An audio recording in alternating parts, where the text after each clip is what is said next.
Investment কৰক। মই আপোনালোকক এইটো নিশ্চয়তা প্ৰদান কৰিব পাৰোঁ যে এই 100 কোটি টকাৰ যদি ইনভেষ্টমেণ্ট হয় তেতিয়াহ'লে বছৰি 1000 কোটি টকাৰ ব্যৱসায় বাণিজ্য আৰু ৰাজহ সংগ্ৰহৰ ব্যৱস্থা আমি কৰি দিব পাৰিম। মই এইখিনি কৈয়ে আকৌ এবাৰ অনুৰোধ কৰিছোঁ যাতে শিৱসাগৰক ঐতিহ্য নগৰী বা ঐতিহ্য ক্ষেত্ৰৰূপে ঘোষণা কৰা হয়, ইয়াত যাতে আজি প্ৰস্তাৱ গ্ৰহণ কৰা হয়, এইখিনিকে কৈ মোৰ বক্তব্য সামৰণি মাৰিছোঁ। জয় আই অসম। ধন্যবাদ।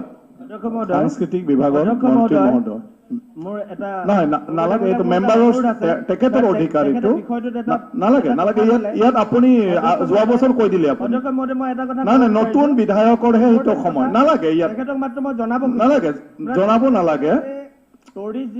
আপুনি বহক, আপুনি বহক, মন্ত্ৰীয়ে উত্তৰ দিব, মন্ত্ৰীয়ে উত্তৰ দিব। নালাগে, আপুনি বহক, মন্ত্ৰীয়ে উত্তৰ দিব, মন্ত্ৰীয়ে উত্তৰ দিব। এইটো বিতৰ্কৰ কাৰণে নহয়, বিতৰ্কৰ কাৰণে নহয় চক্ৰ। সন্মানীয় সদস্য, এইটো বিতৰ্কৰ কাৰণে নহয় যে আমাৰ স্পীকাৰ্ছ ইনিচিয়েটিভছৰ নতুন বিধায়কসকলে যাহাতে তেওঁলোকৰ সমষ্টিৰ কথা বিধানসভাৰ মজিয়াত চৰকাৰক দৃষ্টিগোচৰ কৰিবৰ কাৰণে কোৱাৰ এটা সুযোগ পায়, সেইকাৰণে এই কাৰ্যসূচীটো আমি ৰুলত সোমাই লৈছোঁ আৰু হিচাপে আজি নতুন বিধায়কৰ তাৰ যিটো চৰকাৰক দৃষ্টিগোচৰ কৰিবলগীয়া আছে বুলি ভাবে সেইটোকে কৰিব পাৰে। গতিকে যিখিনি কথা আছে আমাৰ মন্ত্ৰী মহোদয়ে তেখেতৰ উত্তৰত দি দিব। মাননীয় অধ্যক্ষ মহোদয়, শিৱসাগৰক ৰাজ্যিক ঐতিহ্য ক্ষেত্ৰ বা ৰাজ্যিক ঐতিহ্য নগৰ ৰূপে ঘোষণা কৰাৰ এটা প্ৰস্তাৱ আজি মাননীয় বিধায়ক অখিল গগৈ ডাঙৰীয়াই মেম্বাৰ্ছ হাউচত উত্থাপন কৰিছে। শিৱসাগৰ কেৱল মাত্ৰ অসমৰে নহয়, সমগ্ৰ বিশ্বৰ কাৰণে এটা অতি গুৰুত্বপূৰ্ণ ইতিহাস বিজড়িত এডোখৰ ভূমিখণ্ড, য'ত এখন সমাজৰ প্ৰাণ প্ৰতিষ্ঠা আৰম্ভ হৈছিল, যি ঠাইৰ পৰা অসমৰ ভৱিষ্যতৰ জীৱনৰ ৰূপৰেখাৰ চিন্তাৰ বীজ অংকুৰিত হৈছিল, তেনেকৈ এডোখৰ ঠাই শিৱসাগৰ। কেৱল মাত্ৰ চাৰিসীমাৰে পৰিবেষ্টিত এখন নগৰ বা চহৰ নহয়, সেই শিৱসাগৰৰ ভূমিখণ্ডৰ লগত জড়িত হৈ আছে বহু ইতিহাস, বহু স্মৃতি, শৌৰ্য, বীৰ্য, গৌৰৱ, স্বাভিমান, আত্মসন্মান, মৰ্যাদা, এনেধৰণৰ বহু বিষয়। কাৰণ আধুনিক অসমীয়া জাতি নিৰ্মাণৰ ক্ষেত্ৰত স্বৰ্গদেউ চাওলুং চুকাফাই সাতৰাজধানী একৰাজ প্ৰতিষ্ঠা কৰি বাৰে ৰহণীয়া বৰ্ণাঢ্য বিভিন্ন ভাষা ভাষী জাতি জনগোষ্ঠীৰে পৰিবেষ্টিত এই বৃহৎ অসমীয়া সমাজখনক এক কৰি লৈ যোৱাত শিৱসাগৰৰ গুৰুত্ব সদায় অপৰিসীম হৈ ৰ'ব। কাৰণ প্ৰশাসনিক ব্যৱস্থাটো সেই 600 বছৰীয়া গৌৰৱ উজ্জ্বল ইতিহাসে সমগ্ৰ বিশ্বৰ প্ৰশাসন ব্যৱস্থাটো যথেষ্ট গৱেষণাৰ এতিয়াও অৱকাশ আছে। কাৰণ আজিৰ পৰা সেই 800 বছৰ আগত, 900 বছৰ আগত এনে এক ব্যৱস্থা প্ৰৱৰ্তন কৰিছিল, যি ব্যৱস্থাৰ আধাৰত বিভিন্ন ধৰণৰ চিন্তা, বিভিন্ন ধৰণৰ অভ্যাস, বিভিন্ন ধৰণৰ ৰীতি নীতিৰ লগত জড়িত হৈ থকা লোকক একত্ৰিত কৰি একেডাল সূতাৰে বান্ধ খুৱাই এটা যে জাতি নিৰ্মাণ কৰিব পৰা যায়, এটা প্ৰশাসন ব্যৱস্থা নিৰ্মাণ কৰিব পৰা যায়, সেই চিন্তা এই সমগ্ৰ শিৱসাগৰখনৰ লগতে সম্পৃক্ত হৈ আছিল। গতিকে নিশ্চিতভাৱে শিৱসাগৰ আমাৰ চিৰস্মৰণীয়, শিৱসাগৰ আমাৰ প্ৰাতঃস্মৰণীয়।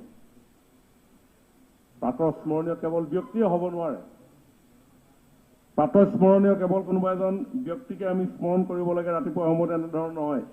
আমি আমাৰ শৌৰ্য, বীৰ্য, ত্যাগ, ইতিহাস এইবিলাক লৈও আমি প্ৰাতঃস্মৰণ কৰিব পাৰোঁ।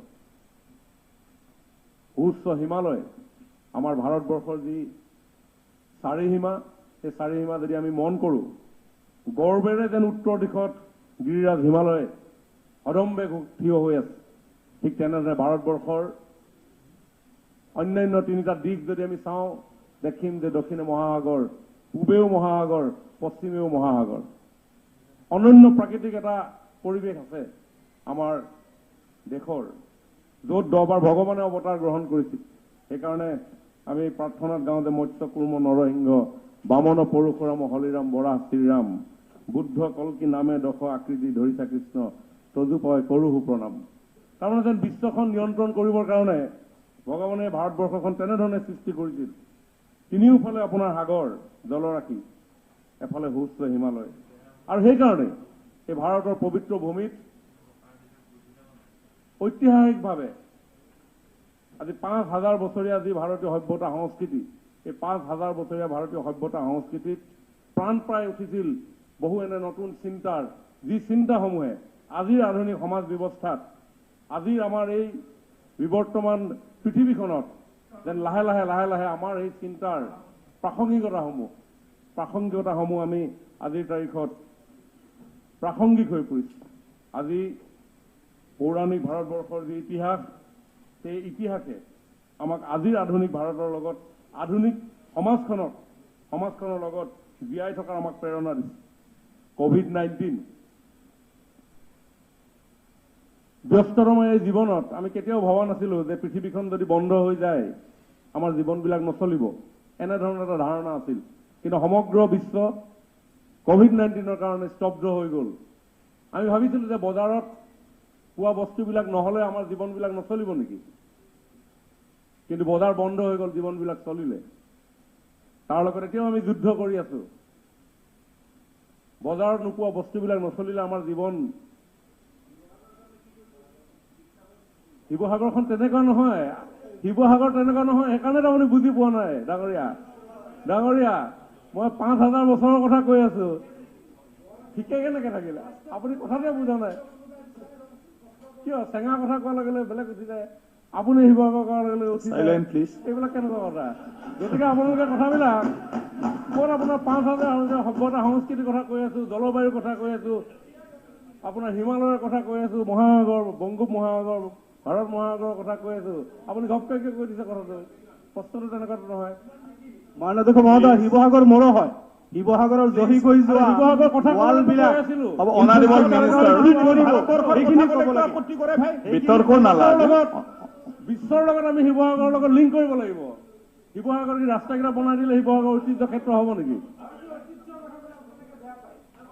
নাই, বিশ্ব ঐতিহ্যৰ কথা ক'বলৈ হ'লে হিমালয়ৰ কথা ক'বই লাগিব। 5000 বছৰীয়া ভাৰতীয় সভ্যতা সংস্কৃতিৰ কথা ক'বই লাগিব। আয়ুৰ্বেদৰ কথা ক'বই লাগিব, জ্যোতিৰ্বিজ্ঞানৰ কথা ক'বই লাগিব, তক্ষশিলা নালন্দা বিশ্ববিদ্যালয়ৰ কথা ক'বই লাগিব। মন্ত্ৰী ডাঙৰীয়া, আপুনি কৈ গৈ থাকক, প্লিজ। শুনিব, সকলোৱে শুনিব, ইম্পৰ্টেণ্ট বিষয়। সেই তেনেধৰণে সেই দৃষ্টিৰে আমি চাব লাগিব। ইমান স্থূলভাৱে কেৱল পলিটিক্সৰ নামত কথা কৈ থাকিলেতো নহ'ব। অখিল গগৈ ডাঙৰীয়াই শিৱসাগৰক ৰাজ্যিক ঐতিহ্যৰ কথা কৈছে, আৰু মই প্ৰসংগটো আনিছো বিশ্ব ঐতিহ্যলৈকে। শিৱসাগৰ কেৱল অসমৰ নহয়, শিৱসাগৰ কেৱল ভাৰতৰ নহয়, শিৱসাগৰ কেৱল এই আমাৰ এই আঞ্চলিকতাবাদী এনেকুৱা ধৰণৰ এটা চিন্তাৰ মাজত আমি আবদ্ধ কৰি ৰাখিলে নহ'ব। আমি শিৱসাগৰ বিশ্ব দৰবাৰ মানে কি? বাৰ্লিন বিশ্ব দৰবাৰ নেকি? আমেৰিকা বিশ্ব দৰবাৰ নেকি? শিৱসাগৰ বিশ্ব দৰবাৰ হ'ব পাৰে। শিৱসাগৰৰ পৰা আমি ক'ব পাৰোঁ। সেইকাৰণে কৈছো 600 বছৰ ৰাজত্বৰ ইতিহাসৰ গৌৰৱ উজ্জ্বল ইতিহাসৰ কথা।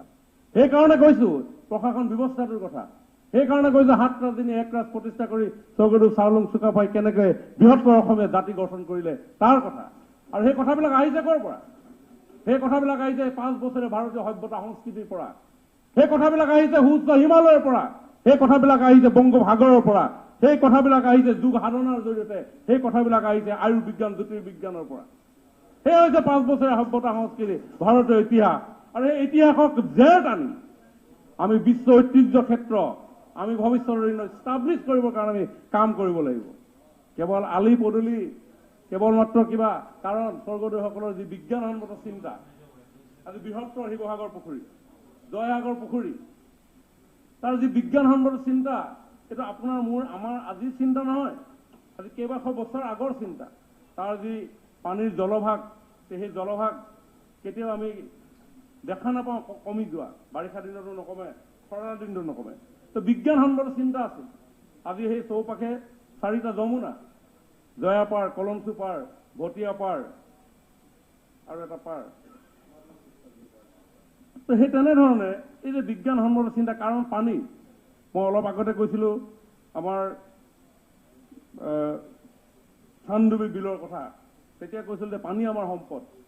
আৰু ৰজা মহাৰজাসকলে য'তে যেতিয়াই বিভিন্ন স্থানত আহোম স্বৰ্গদেউসকলে ৰাজধানী নিৰ্মাণ কৰিছিল, পোনপ্ৰথমে তেওঁলোকে সন্ধান কৰিছিল পানী কেনেধৰণে সংৰক্ষণ হ'ব। আৰু সেইকাৰণে শিৱসাগৰ মাজমজিয়াত আমি শিৱসাগৰ পুখুৰী দেখোঁ, আমি জয়সাগৰ পুখুৰী দেখোঁ, আমি ন পুখুৰী দেখোঁ, য'তেই তেনেধৰণে। গতিকে মই ভাবোঁ যে এই চিন্তাৰে আমি আগন্তুক দিনবিলাকত যাব লাগিব। শিৱসাগৰ কেৱল মাত্ৰ ৰাজ্যিক ঐতিহ্য নহয়, অখিল গগৈ ডাঙৰীয়ে কোৱাৰ ধৰণে ঐতিহ্য হিচাপে আমি ঘোষণা কৰিলে কথাবিলাক শেষ হৈ নাযায়, বৰঞ্চ সেই কাম আমি ইমান দিনে চলি আহিছে। যোৱা চৰকাৰখনেও প্ৰায় 23 কোটিতকৈও অধিক তাত বিভিন্ন আঁচনিৰ জৰিয়তে পৰ্যটনেই হওক, আমাৰ আৰ্কলজিয়ে হওক, বিভিন্ন ধৰণৰ আমাৰ কাম কাজ তাত চলি আছে। আগন্তুক দিনবিলাকত শিৱসাগৰক লৈ আমাৰ চিন্তা থাকিব। আমি এখন ভাল সমগ্ৰ বিশ্বৰ জনমানসত যাতে আমি শিৱসাগৰৰ দৃষ্টি আকৰ্ষণ কৰিব পৰা যায়, তাৰ চিন্তা নিশ্চয় আমাৰ দুয়োখন চৰকাৰ, কেন্দ্ৰীয় চৰকাৰ আৰু ৰাজ্য চৰকাৰৰ চিন্তাত আছে। ইউনিয়ন বাজেট 2020-21ত আমাৰ কেন্দ্ৰীয় বিত্তমন্ত্ৰীয়ে বাজেট উত্থাপন কৰি পিনি কৈছে যে 5 archaeological sites to be developed as iconic sites with on site museum. 5টা স্থানৰ কথা কৈছে যে ৰাক্ষগুৰি, হস্তিনাপুৰ, ধলাবিৰা আৰু চানালুৰ। সেই হস্তিনাপুৰৰ লগত আজি শিৱসাগৰ 5টা ঠাই। সেইকাৰণে মই বিশ্ব ঐতিহ্যৰ কথা কৈছোঁ, সেইকাৰণে মই ভাৰতীয় সভ্যতা পৰম্পৰাৰ লগত জড়িত কৰি শিৱসাগৰখনক আগুৱাই লৈ যোৱাৰ কথাটো কৈছোঁ। গতিকে কেৱল মাত্ৰ শিৱসাগৰ কেন্দ্ৰিক কথা নহয়, আজি বিশ্বৰ গোটেই পৰ্যটনেই নহওক, যিয়ে নহওক, সেইটো আমি কেনেধৰণে গ্ৰহণ কৰিম বেলেগ ধৰণৰ কথা। কিন্তু শিৱসাগৰখন যে আমাৰ মৰ্যাদা সম্পন্ন এটা পৰিৱেশ আগন্তুক দিনবিলাকত আমি নিৰ্মাণ কৰিব লাগিব, সেই কাম ইতিমধ্যে আমাৰ আৰম্ভ হৈছে। আইকনিক 5টা যি চাইট কেন্দ্ৰীয় চৰকাৰৰ তৰফৰ পৰা ঘোষণা হৈছে, সেই ক্ষেত্ৰত আমি কাম কৰিম। ঠিক তেনেধৰণে হয়, প্ৰধানমন্ত্ৰী নৰেন্দ্ৰ মোদী ডাঙৰীয়াক এই উদ্যোগ লোৱাৰ কাৰণে মই ভাবোঁ অসম বিধানসভাৰ সকলো সন্মানীয় সদস্যই তেখেতক এটা ধন্যবাদ জনাব লাগে। তাৰ লগে লগে এটা কথা আমি মনো কৰিব লাগিব, আমাৰ যথেষ্ট সম্ভাৱনা আছে। আজি মিছৰৰ পিৰামিড যেনেকৈ বিশ্ব আশ্চৰ্য, ঠিক তেনেধৰণে আমাৰ চৰাইদেউৰ মৈদামসমূহ, সেই মৈদামসমূহৰো যথেষ্ট গুৰুত্ব আছে। এই মৈদামসমূহ 2014 চনতেই ইউনেস্কো যি ৱৰ্ল্ড হেৰিটেজ আছে, তাৰ হেৰিটেজৰ সম্ভাৱ্য তালিকাত অন্তৰ্ভুক্ত হৈ আছে। কিন্তু মই সদনৰ জ্ঞাতাৰ্থে জনাব বিচাৰিছোঁ যে এই এনেধৰণৰ কথাখিনিক আগুৱাই লৈ যাবৰ কাৰণে কিন্তু বহু নিয়ম নীতিৰ মাজেৰে যাব লগা হয়। মোৰ সৌভাগ্য হৈছিলে যোৱা 5টা বছৰ মাজুলীৰ বিধায়ক সৰ্বানন্দ সোণোৱাল ডাঙৰীয়া মুখ্যমন্ত্ৰী হোৱাৰ পৰিপ্ৰেক্ষিতত তাতে কিছু কাম কাজ চোৱাৰ, আৰু তেতিয়া মাজুলীবাসী ৰাইজৰ এটা আহ্বান আছিল যে মাজুলীক বিশ্ব ঐতিহ্য ক্ষেত্ৰ হিচাপে ঘোষণা কৰিব লাগে। পৰৱৰ্তী সময়ত মাননীয় আমাৰ মুখ্যমন্ত্ৰী ডক্টৰ হিমন্ত বিশ্ব শৰ্মা ডাঙৰীয়াই মোক এই কালচাৰেল মিনিষ্ট্ৰীৰ দায়িত্ব দিলে, আৰু তেতিয়া গোটেই বিষয়টো যেতিয়া সোমাই গ'লোঁ, মাজুলীক আমি কিয় বিশ্ব ঐতিহ্য ক্ষেত্ৰ আমি কৰিব পৰা নাই, তেতিয়া দেখা পোৱা গৈছে যে বিশ্ব ঐতিহ্য ক্ষেত্ৰ হ'বৰ কাৰণে বহুখিনি কথা মানি চলিব লগা হয়, যাতে আমি সেই তেনেধৰণৰ যি আধুনিকীকৰণ, সেই আধুনিকীকৰণৰ পৰা আমি বিৰত থাকিব লাগিব ঐতিহ্য ক্ষেত্ৰৰ যিটো মৰ্যাদা পাবৰ কাৰণে। কিন্তু নকৈ নতুন বহু আন্তঃগাঁথনি নিৰ্মাণ হৈ আছে, যিসমূহ আপোনাৰ প্ৰত্নতাত্ত্বিক কীৰ্তিস্তম্ভ আছে, সেই স্থানৰ পৰা 100 মিটাৰ পৰ্যন্ত নতুন কোনো ধৰণৰ ইনফ্ৰাষ্ট্ৰাকচাৰ তাতে ডেভেলপ হ'ব নোৱাৰিব।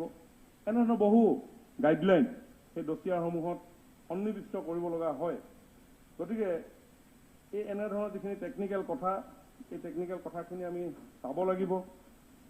শিৱসাগৰক লৈ আমাৰ সেই চিন্তা থাকিব, কিন্তু কেৱল মাত্ৰ ঘোষণা কৰি দিলে গোটেই কথাখিনি শেষ হৈ নাযায়। তাৰ কাৰণে আমি কাম কৰিব লাগিব, আৰু ইতিমধ্যে সেই কাম আৰম্ভ হৈছে। আজি চৰাইদেউ পৰ্বতসমূহ, চৰাইদেউ মৈদামত বিভিন্ন ধৰণৰ কাম কাজ আমাৰ আৰম্ভ হৈছে। শিৱসাগৰ ৰাইজৰ লগত এই বিষয়ে আমি আলোচনা কৰিব লাগিব। শিৱসাগৰ যথেষ্ট গুণী জ্ঞানী ইতিহাস প্ৰসিদ্ধ স্থান, সেই তাতে বহু লোকৰ বাসস্থান, বহু পুৰণি চহৰ। শিৱসাগৰ কেৱল চহৰ নহয়, আমাৰ অখিল গগৈ ডাঙৰীয়াই কেৱল শিৱসাগৰ চহৰক ঐতিহ্য ক্ষেত্ৰ হিচাপে ঘোষণা কৰিবলৈ কৈছে। মই ভাবোঁ যে কেৱল শিৱসাগৰ চহৰখন মাত্ৰ 4-5 কিলোমিটাৰ ব্যাসাৰ্ধৰ কেৱল মাত্ৰ এটা অঞ্চল। শিৱসাগৰ চহৰ নহয়, শিৱসাগৰ এই শিৱসাগৰ নামটোৰ লগত বা সেই ঐতিহ্যটোৰ লগত ডিমৌ জড়িত হৈ আছে, সৰগুৱা জড়িত হৈ আছে, নঙলামৰা জড়িত হৈ আছে, নেমুগুৰি জড়িত হৈ আছে, নাজিৰা জড়িত হৈ আছে। এনেধৰণে চৰাইদেউ পাঠশালাৰ পৰা আৰম্ভ কৰি বিস্তীৰ্ণ অঞ্চল, সাপেখাতিৰ পৰা আৰম্ভ কৰি ৰহনৰ, ৰহাৰ, ৰহেদৈ, টিপামৰ, ভাদৈ, হলগুৰি, ৰাঘুনি বাই আমি সকলোৱে জানো। গতিকে সেই বিস্তীৰ্ণ এটা অঞ্চল, এই বৃহত্তৰ এটা অঞ্চল, আগুনিবাৰী মোৰ সমষ্টিও তাতে জড়িত হৈ আছে। গতিকে সেই বৃহত্তৰ অঞ্চলটো আমি ইতিহাসক লৈ, আমাৰ গৌৰৱোজ্জ্বল ইতিহাসক লৈ আমি নিশ্চয় আগন্তুক দিনত আমি শক্তিশালীভাৱে কেৱল মাত্ৰ চহৰ কেন্দ্ৰিক সৰু এটা কথাক লৈ আমি নিশ্চয় নাথাকিম। আগন্তুক দিনত আৰু শক্তিশালীভাৱে আগুৱাই যাম। এইখিনিকে কৈ মই মোৰ বক্তব্য সামৰণি মাৰিছোঁ। ধন্যবাদ। ধন্যবাদ। অধ্যক্ষ মহোদয়, হয়, ইয়াৰ আগৰ প্ৰশ্নটোত 90 মিনিট সময় আলোচনা হৈছিলে। নহয়, আগতো 3টা ডিপাৰ্টমেণ্টৰ ৰিপ্লাই দিছে। আপোনাৰতো অকল কালচাৰেল ডিপাৰ্টমেণ্ট, আৰু মই অলৰেডি কভাৰ হৈছে। বাকী আপুনি লিখি দি দিয়ক কি কি ডেভেলপমেণ্ট লাগে। এটা কথা আকৌ এবাৰ সুধিবলৈ দিলে ভাল লাগিব। মই মন্ত্ৰী মহোদয়ক মাত্ৰ এইটো সুধিব খুজিছোঁ যে শিৱসাগৰক ঐতিহ্য ক্ষেত্ৰৰূপে, ষ্টেট হেৰিটেজ চাইট ৰূপে ঘোষণা কৰিবৰ কাৰণে আপোনালোকে সিদ্ধান্ত ল'ব নে নলয়, কথাটো ফাইনেল নহ'ল। 1 নম্বৰ। 2 নম্বৰ বস্তুটো নহয় নহয়, ইয়াত কোনেও ডিচিশ্যন দিব নোৱাৰে। আপোনাৰ দৃষ্টিগোচৰ, আপুনি দৃষ্টিগোচৰ কৰিলে নহয়। অকিল, এইটো নহয়, আমাৰ টাইম নাই। আমিনুল ইছলাম, আমিনুল ইছলাম না, চব ক্ষেত্ৰতে ইয়াৰে ফাইনেল হৈ গ'লে আৰু কৰিবলগীয়া কি থাকিব? আৰু এটা বাক্য ক'বলৈ দিয়ক। চৰকাৰ নাই নাই, সেইটো হ'ল যে Aminul Islam heritage city development হৈছে যোজনাত অলৰেডি তেখেতে ৱৰ্ল্ড হেৰিটেজলৈকে কি লৈ আছে, আৰু গভৰ্ণমেণ্ট অফ ইণ্ডিয়াৰ পৰা সেইটো চব কথা ক'লে, কি লৈছে এইখিনি কথাও ক'লে। আমাৰ কথা একো নক'লে। নাই, আপোনাৰ কথাখিনিয়ে কৈছে। এইটো শিৱসাগৰৰ যিটো হেৰিটেজৰ কথা। আমিনুল ইছলাম ডাঙৰীয়া। মাননীয় অধ্যক্ষ মহোদয়, মাননীয় অধ্যক্ষ মহোদয়, please please please silent, please please. Akhil, শিৱসাগৰৰ কাৰণে, ঐতিহ্য ক্ষেত্ৰৰ কাৰণে চৰকাৰে কমিটমেণ্ট নিদিয়ে নহয় জানো? চৰকাৰে কমিটমেণ্ট নিদিয়ে নহয় জানো? নোজোখে। মাননীয় অধ্যক্ষ মহোদয়, তেখেতে কৈ আছে পইচা। কি ঘোষণা কৰিব? ঘোষণা মানে কি? পইচা কিমান পইচা? 100 কোটি, 200 কোটি। 100 কোটি শিৱসাগৰ হয় নেকি? তেখেতে কৈছে 100 কোটি লাগে। আৰে তাতকে আমি বেছি কোটি দিম। বেছি কৰি দিব। শিৱসাগৰ জোখে নেকি? শিৱসাগৰ পইচাও জোখে নেকি? শিৱসাগৰ ইতিহাসৰ তেখেতে কৈছে, এছেম্বলিত কৈছে শিৱসাগৰৰ কাৰণে গভৰ্ণমেণ্টৰ মানে কোনো নিৰিখ নাই পইচা।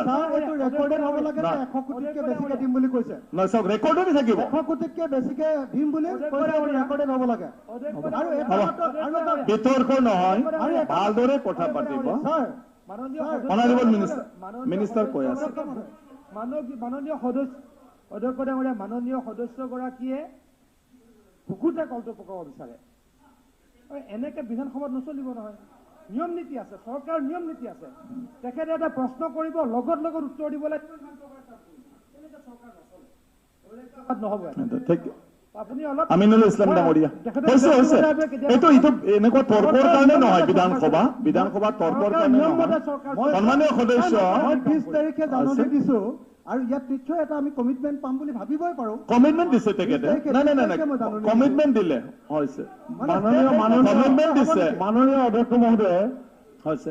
মাননীয় অধ্যক্ষ মহোদয়, এক মিনিট, আধা মিনিট হৈছে। শিৱসাগৰ 100 কোটিৰে নোজোখে। কথাটো বুজি পাইছেনে? তাতকে বহুত বেলেগ ধৰণে আমি ভাবো। ধন্যবাদ। আপুনি এশ কোটি আপোনাৰ বছৰৰ অধীনত শিৱসাগৰ আপোনালোকৰ 100 কোটি নুজুখিব, 100 কোটি শিৱসাগৰ নুজুখিব। 100 কোটি হ'ব দিব। অনাৰেবল মিনিষ্টাৰ 100 কোটি অনাৰেবল সদস্য হৈছে শিৱসাগৰ আমাৰ সকলোৰে হয়, অসমৰ হয় আৰু ইয়াৰ গৌৰৱ আমাৰ সকলোৰে গৌৰৱ, হয়, অসমৰ অসমৰ গৌৰৱ। সেইকাৰণে ইয়াত গতিকে চৰকাৰে প্ৰতিশ্ৰুতি দিছে, ইয়াত কোনো নিৰিখৰ কথা নাই। 100 কোটিতকৈ বেছি হ'লেও মানে সেইটোৰ কাৰণে উদ্যোগ ল'ব। হয়, ষ্টেট হেৰিটেজ চিটি ঘোষণা কৰিবৰ আপুনি কাৰণে যিটো বিচাৰিছে এটা তাতোতকৈ প্ৰচেছ আৰম্ভ চৰকাৰে হ'ব। ডেফিনেটলি আজি দৃষ্টিগোচৰ কৰিছে সেই বিষয়ে আলোচনা হয়, ডেফিনেটলি চৰকাৰে ল'ব। ধন্যবাদ ধন্যবাদ। আমিনুল ইছলাম ডাঙৰীয়া। মাননীয় অধ্যক্ষ মহোদয়, আজি আমাৰ এই হাউজত ৰুল 23(2)ৰ অধীনত মেম্বাৰ্ছ আৱাৰত মোৰ এটা পিছপৰা সমষ্টিৰ সম্পৰ্কে কিছু কথা তুলি ধৰিবৰ কাৰণে যে সুযোগ দিয়া হৈছে তাৰ কাৰণে ধন্যবাদ জ্ঞাপন কৰিছোঁ। মোৰ মানকাছৰ সমষ্টি গুৱাহাটীৰ পৰা প্ৰায় 340-350 কিলোমিটাৰ এৰাউণ্ড। আৰু আমি মানকাছৰ সমষ্টিত আমি দেখিছোঁ যোৱা 25 বছৰে কোনো প্ৰশ্ন ইয়াত উত্থাপন হোৱা নাই, কোনো ধৰণৰ কথা ইয়াত উত্থাপন হোৱা নাই। সেইকাৰণে মোৰ অলপ সময় লাগিব পাৰে, প্লিজ সেইটো লক্ষ্য ৰাখিব। মোৰ সমষ্টিখন 3টা ঠাইত, 2টা ঠাইত বাংলাদেশ, 2টা ঠাইত মেঘালয়।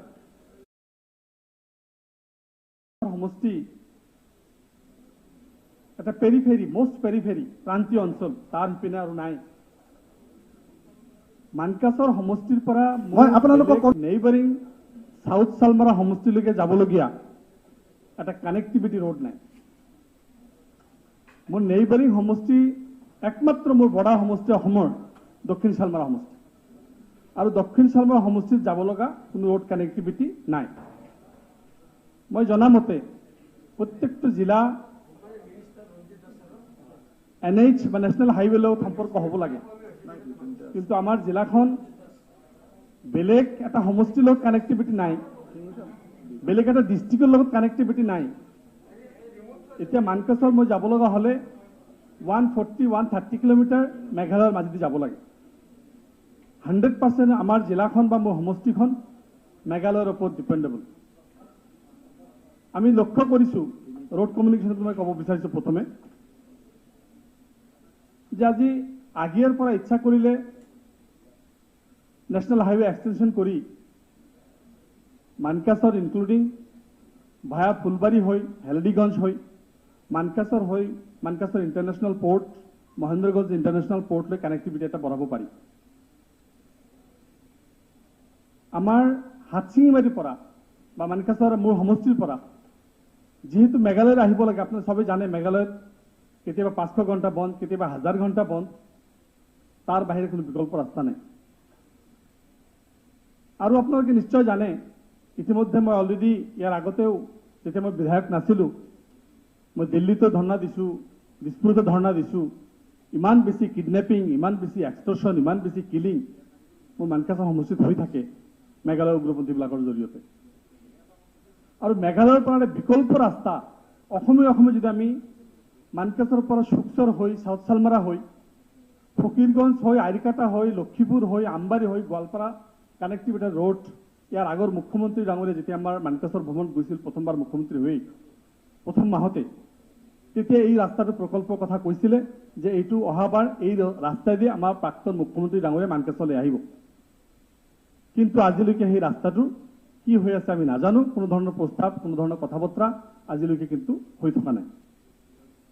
এই ৰাস্তাটো কানেক্টিভিটি হ'লে আমি দক্ষিণ চালমাৰা সমষ্টিৰ লগত যোগাযোগ সম্পূৰ্ণ হ'ব, ধুবুৰী জিলাৰ বাকী আমাৰ আৰাই পঞ্চায়তৰ পৰা যোগাযোগ হ'ব, জলেশ্বৰৰ পৰা আৰম্ভ কৰি গোৱালপাৰা পশ্চিম সমষ্টি আৰম্ভ কৰি গোৱালপাৰা পূব সমষ্টিৰ যোগাযোগ ব্যৱস্থা হ'ব। কমচে কম আমি মেঘালয়ৰ বাহিৰেও আমি সমষ্টিৰ পৰা মোৰ জিলাখনৰ পৰা ওলাবৰ পৰা এটা ৰাস্তা, একমাত্ৰ ৰাস্তা এটা হ'ব বুলি মই আশা কৰিছোঁ। এইটোৰ প্ৰতি দৃষ্টি নিশ্চয় ৰাখিব। মোৰ সমষ্টিত একমাত্ৰ লাইফ লাইন ৰোড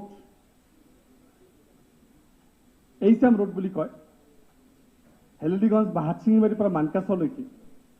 মোৰ সমষ্টিখন এনেকুৱা এটা নাৱৰ নিচিনা। মোৰ সমষ্টিৰ যদি লেন্থ আমি চাওঁ হাইয়েষ্ট 5 কিলোমিটাৰ দীঘল হয়। একপিনে আন্তঃৰাজ্যিক বৰ্ডাৰ সীমা, একপিনে বাংলাদেশ আন্তঃৰাষ্ট্ৰীয় সীমা। মাত্ৰ 5 কিলোমিটাৰমান বহল দীঘলীয়া এটা সমষ্টি। এই সমষ্টি একমাত্ৰ ৰোড লাইফলাইন বুলি কম আমি HM ৰোড, সেইটো বানকাম ৰোড। এই বানকাম ৰোডটোৰ পূবফালে হ'ল মেঘালয়ৰ গোটেই পানী ফ্লাছ হৈ যিমান বৰষুণ নামিব পানী অহাৰ বানপানী কালন নদীৰ জৰিয়তে, আৰু পশ্চিমফালে জিঞ্জিৰাম, উত্তৰ ফালে মহাবাহু ব্ৰহ্মপুত্ৰ, এটা বিৰাট গৰাখহনীয়া কবলত পৰা এটা সমষ্টি।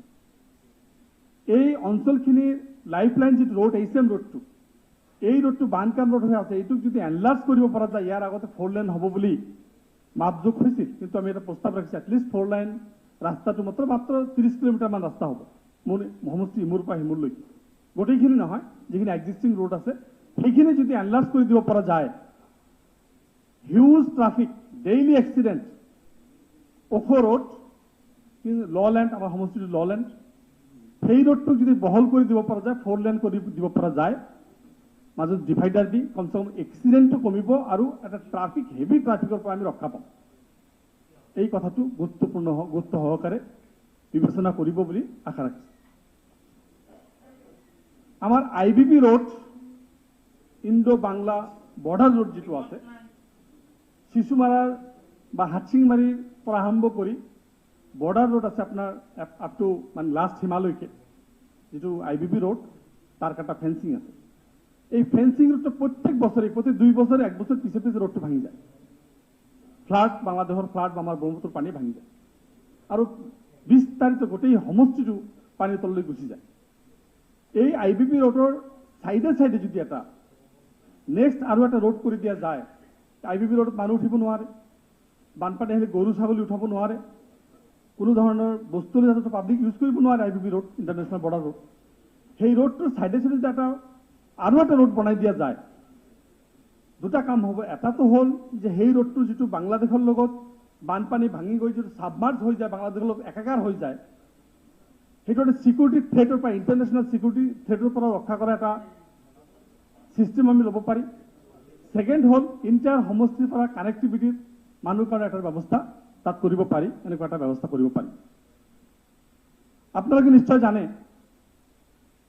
যে আজি আমাৰ যিটো NH 27B 02 Dhubri Phulbari road, মানে আমাৰ যিটো NH 27B, সেই ৰোডটো এনলাৰ্জ কৰি আমাৰ হাটচিংবাৰীৰ পৰা বাগাপাৰা হৈ যাব পাৰে, ৰয়ডুবা হৈ মেঘালয় লাইন লাইনে যাব